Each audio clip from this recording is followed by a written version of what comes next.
দুই রকমের জাহান্নামী আছে যাদেরকে আমি এখনো দেখি নাই।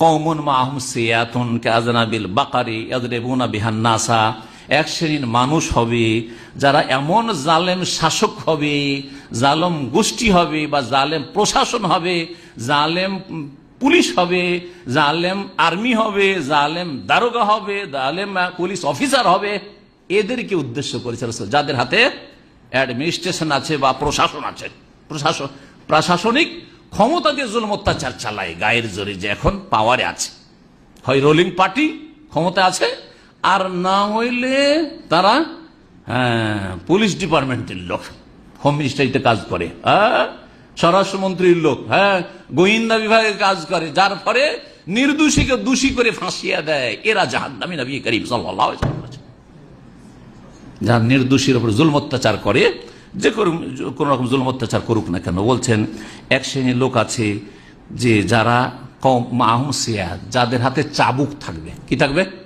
চাবুক বুঝেন তো, লাঠি ছড়ি, এক ধরনের চাবুক। চাবুকগুলো কেমন? কাযনাবিল বাকার, গরুর লেজের মতো লম্বা লম্বা, গরুর লেজ যেমন টেढ़া বাঁকা হয়, ঠিক ওই চাবুকগুলো লাঠির মতো শক্ত না, টেढ़া বাঁকা হবে, কাযনাবিল বাকার, গরুর লেজের মতো তাদের হাতে চাবুক থাকবে। ইয়াদরিবুনা বিহান নাস, সেইগুলি দিয়ে মানুষকে মারধর করবে, মানুষের জুলুম অত্যাচার চালাবে, রিমান্ডে নিবে আর জুলুম অত্যাচার চালাবে, থানায় নিয়ে যাবে, নির্দোষীকে মারধর করবে আর জুলুম অত্যাচার করবে, ক্ষমতা আছে সেই জন্য। এরা হচ্ছে জাহান্নামী, একদল জাহান্নামী হয়ে গেল। নারী হোক আর পুরুষ হোক, প্রশাসনে যারা আছে জাহান্নামী। নবী সাল্লাল্লাহু আলাইহি ওয়াসাল্লাম বলছেন জালেম হয় তাহলে